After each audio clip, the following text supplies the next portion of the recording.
Okey, kita pergi kepada agenda yang kedua lah, ya, berkaitan dengan selayang pandang tentang kebat, ya. Kerana kadang-kadang kita cerita tentang kebat nak buat ni, kita tengoklah secara umum dulu apa itu kebat lah, ya.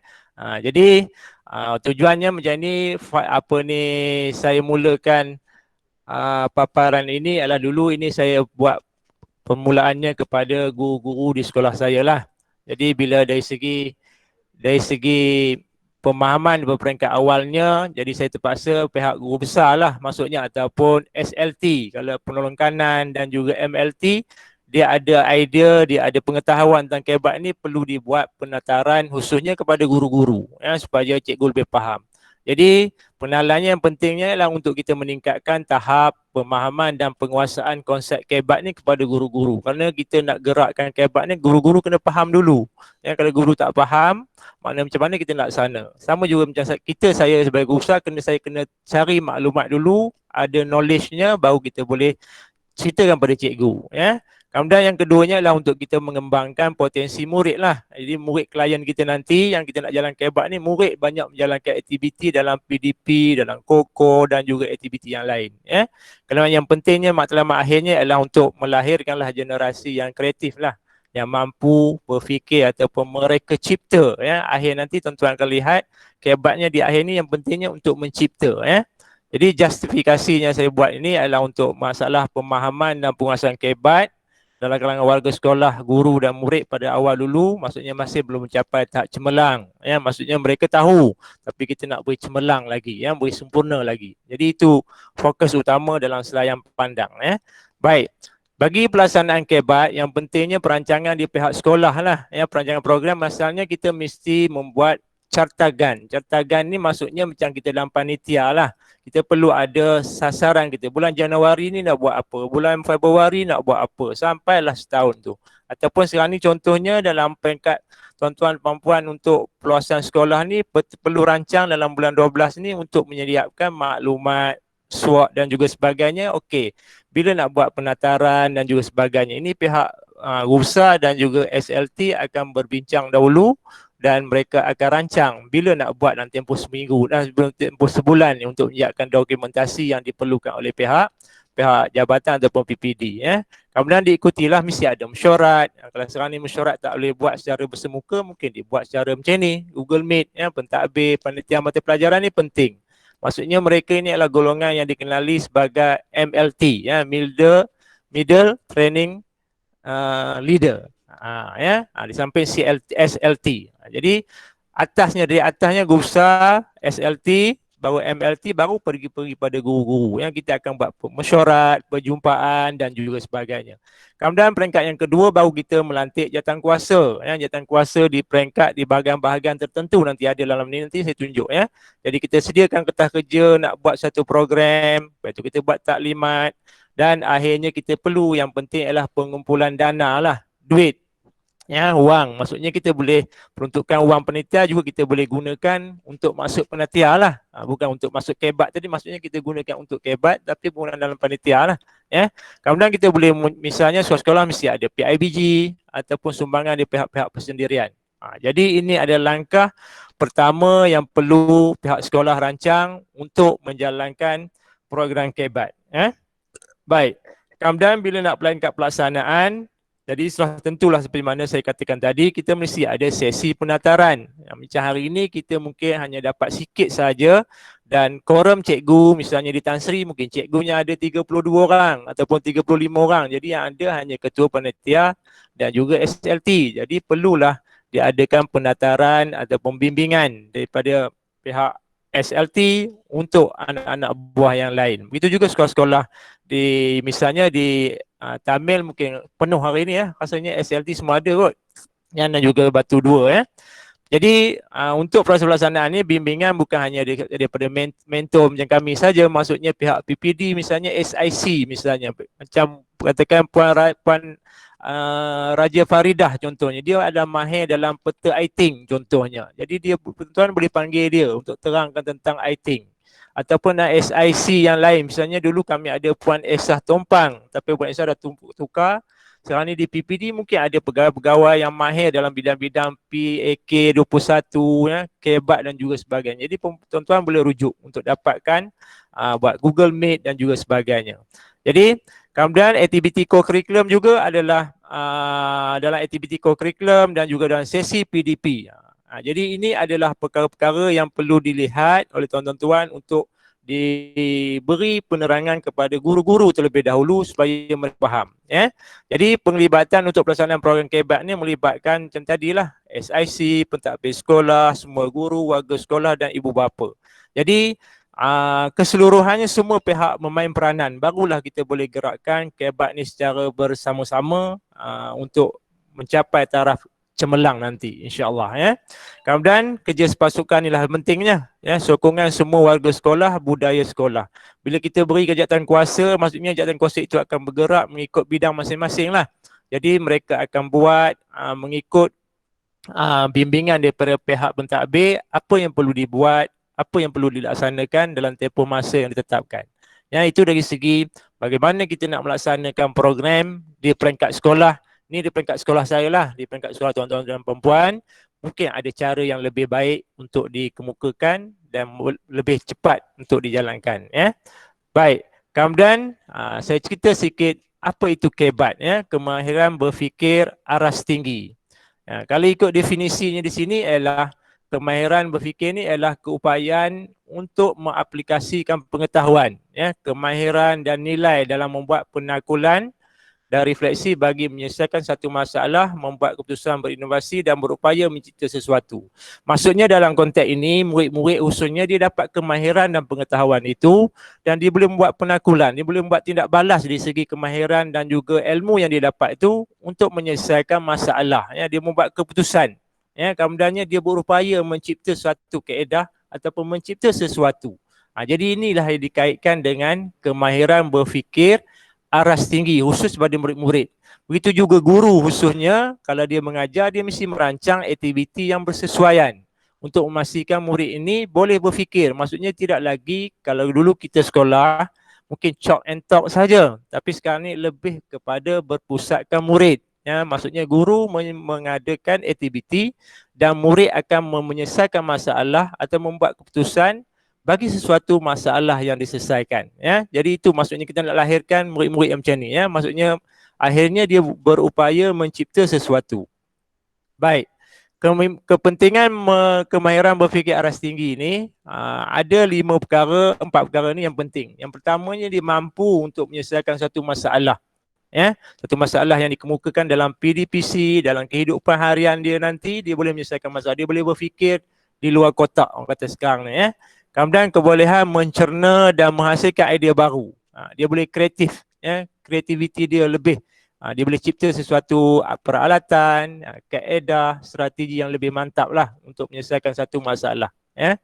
Sama juga dengan nombor 3 ni, dan akhir sekali dia mampu untuk mencipta sesuatu perkara yang lebih baik, ya, untuk meneruskan kelangsungan hidup dia ataupun kemenjadian dia, ya, dalam konteks pendidikan.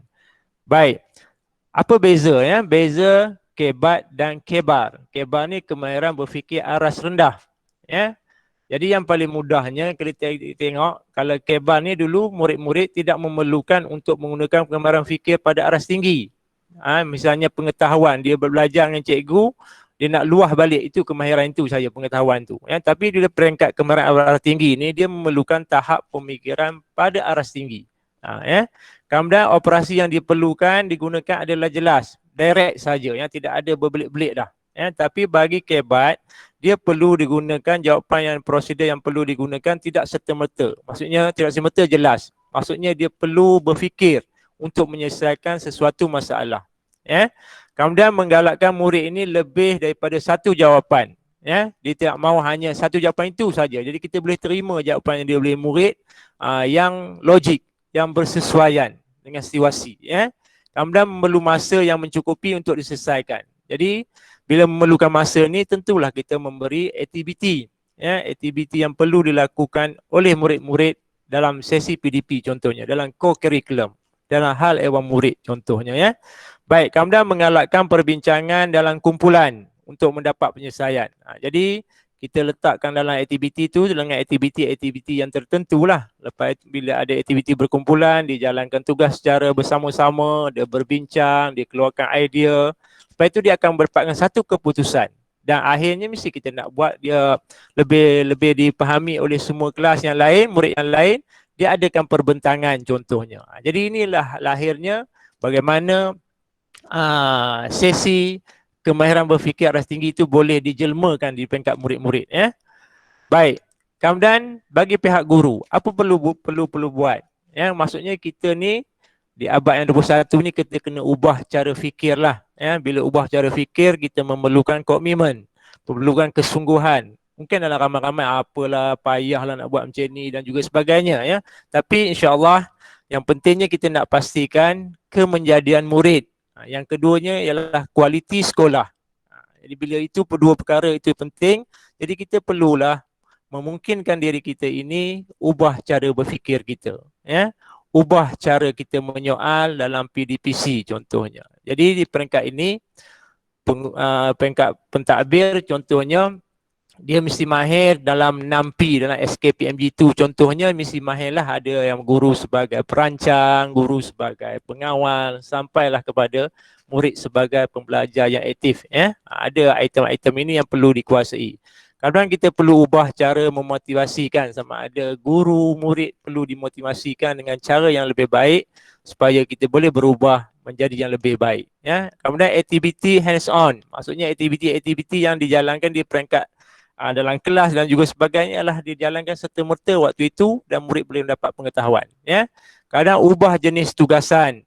Macam hari ini kita dah macam-macam dalam talian, ya, tugasan dia cara merujuk YouTube lah, ya, gunakan Google Classroom, ya, gunakan video dan juga sebagainya. Tidak lagi hanya mungkin kita bergantung pada lembaran kerja semata-mata. Jadi kita kena ubah jenis tugasan. Kemudian ubah cara pentaksiran. Pentaksiran kita seperti mana kita belajar dalam PBD, kita perlu menilai dari segi PBD contohnya dengan pemerhatian, ya, dengan lisan, bacaan, tulisan. Kita boleh ubah pentaksiran dengan menjalankan aktiviti. Kita boleh jalankan kuis contohnya. Kita boleh jalankan aktiviti permainan. Kita boleh jalankan projek mudah, main peranan, aktiviti bercerita dan juga sebagainya. Itu yang perlu cikgu ubah dalam PDPC. Kemudian ubah cara berkomunikasi, ya. Komunikasi kita dengan murid, kita lebih kepada memujuk mereka untuk melaksanakan sesuatu, ya. Mungkin budak murid-murid ni ada yang malu, ya, ada yang segan dan juga sebagainya, tapi kalau cara komunikasi cikgu itu bagus, jadi murid ni juga boleh melibatkan diri, ya. Jadi peranan guru untuk kebat ni memastikan murid aktif lah dalam PDPC. Ya, macam saya di Motasari ni murid-muridnya ramai, dalam satu kelas pun hampir 35 orang. Jadi kalau terlampau aktif pun itulah perlu cikgu mengawal dengan baik sesi PDP dia. Bagi murid yang sekolah-sekolah yang kurang, maksudnya rasa lebih mudahlah untuk memastikan murid ni aktif dalam PDPC, ya. Kalau beri peluanglah kepada murid ini berbincang, bertanya dan beri pendapat. Bukan hanya kepada yang hanya pandai bercakap, yang tak bercakap juga kita cuba dia beri bercakap atau bertanya kepada kita. Kita beri peranan kat dia, insya-Allah boleh, ya.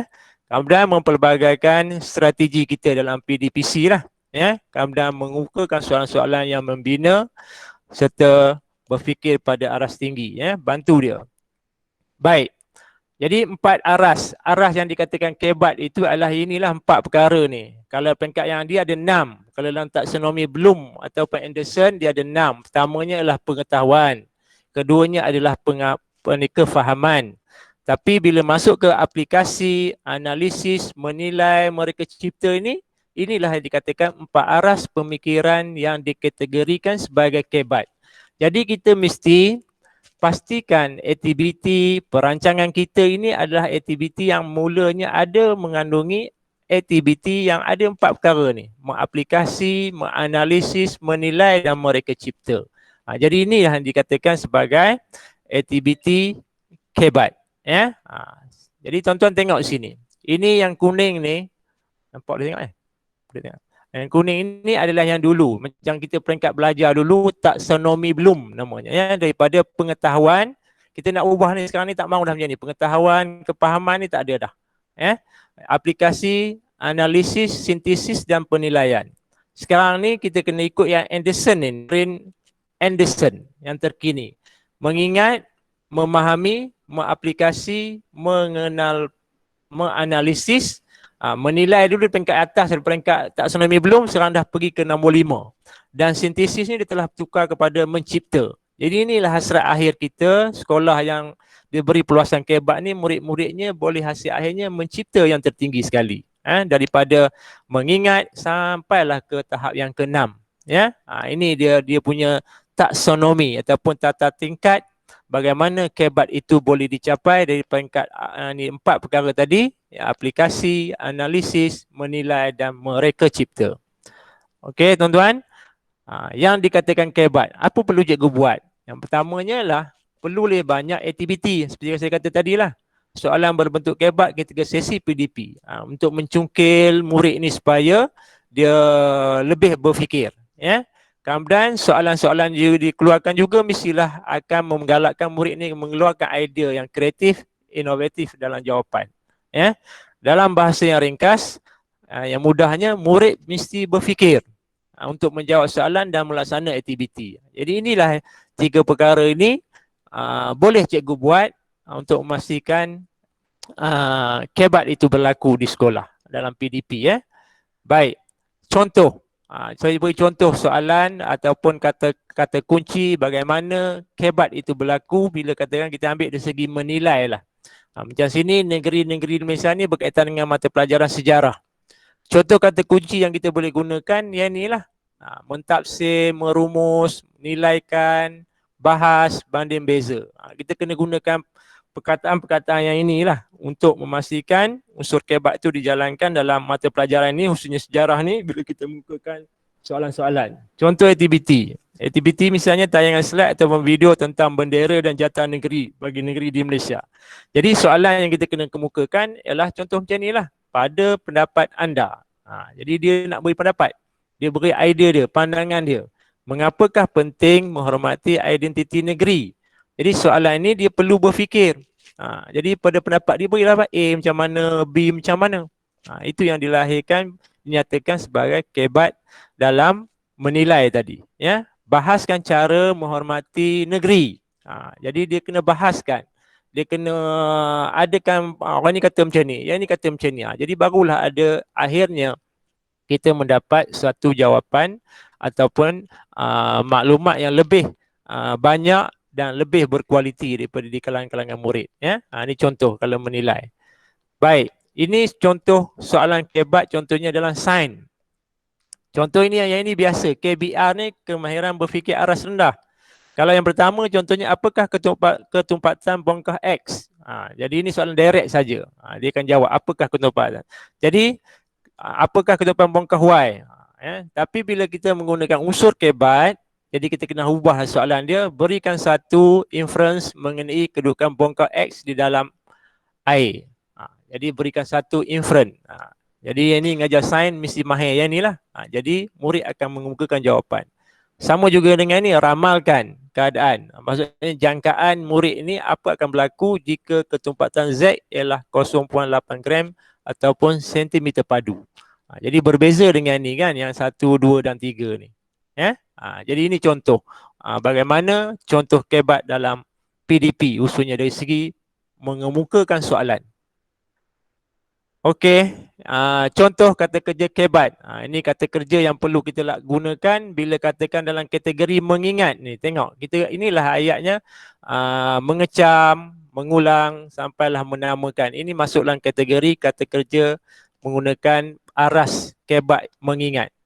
Kalau memahami, dah ubah dah menjadi mentafsir, menjelaskan, memberi contoh, meringkas dan juga sebagainya. Kemudian mengaplikasi, dia melaksanakan, menunjukkan. Analisis, dia banding, klasifikasikan, dan menilai, menyemak, mempertimbang, menguji dan buat keputusan. Dan akhirnya mencipta, mereka bentuk, mencipta, merancang dan menghasil sesuatu. Ini kata kerja yang perlu kita ada. Ini cikgu boleh rujuk nanti bila mengemukakan soalan-soalan ataupun kata kerja yang digunakan untuk murid melakukan aktiviti. Okey, soalan yang membangunkan tahap pemikiran belum ni sama juga lebih kurang macam ni jugalah. Kalau mencipta ni bagaimanakah kita boleh mereka bentuk sesuatu ni? Bolehkah kita menambah apa yang akan berlaku? Jadi dia peringkat yang lebih tinggi ya. Peringkat dia berfikir lebih tinggi. Kalau peringkat rendah ni hanyalah mengingat tu siapakah, apakah, di manakah, apabila, yang manakah. Jadi ini adalah semuanya berbeza dari segi soalan-soalan ataupun kata kerja yang kita gunakan. Ya, boleh tuan-tuan ya? Okey. Habis yang itu berkaitan dengan selayang pandang tentang kebat. Okey tuan-tuan, saya habis satu ni saya buka kepada pertanyaan lah. Kok ada nak tanya lah sebelum saya pergi yang lain. Okey, silakan kalau ada.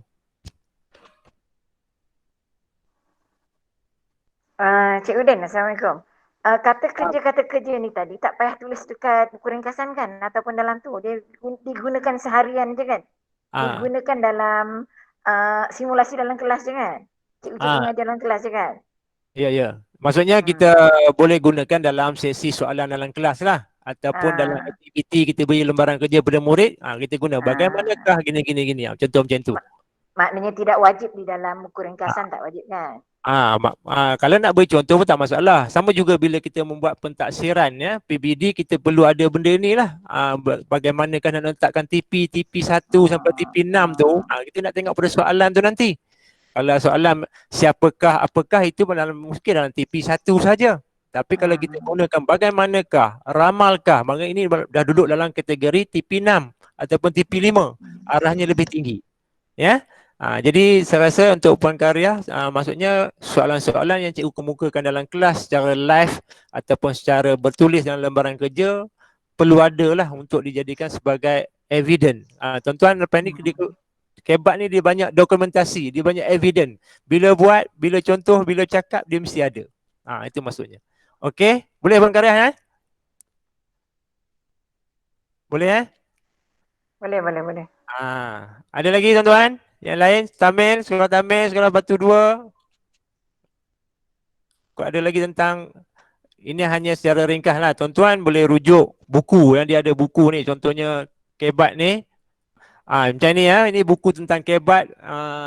Pentadbir-tadbir ataupun SLT, MLT perlu hatam lah. Contohnya boleh rujuk baca buku ni di samping yang saya beri itu secara umum. Ya, tuan-tuan boleh dapatkan ilmu lagi. Kalau tak ada pun guna Mr. Google kita lah. Kita boleh rujuk di situ ya. Jadi itu adalah untuk mendalami dengan lebih lanjut ya. Okey ya. Itu tentang selayang pandang tentang kebat lah. Supaya dapat gambaran umum kepada guru-guru dan tuan-tuan dan puan-puan. Baik, kita kalau tak ada, saya terus kepada slide yang ketiga, perluasan.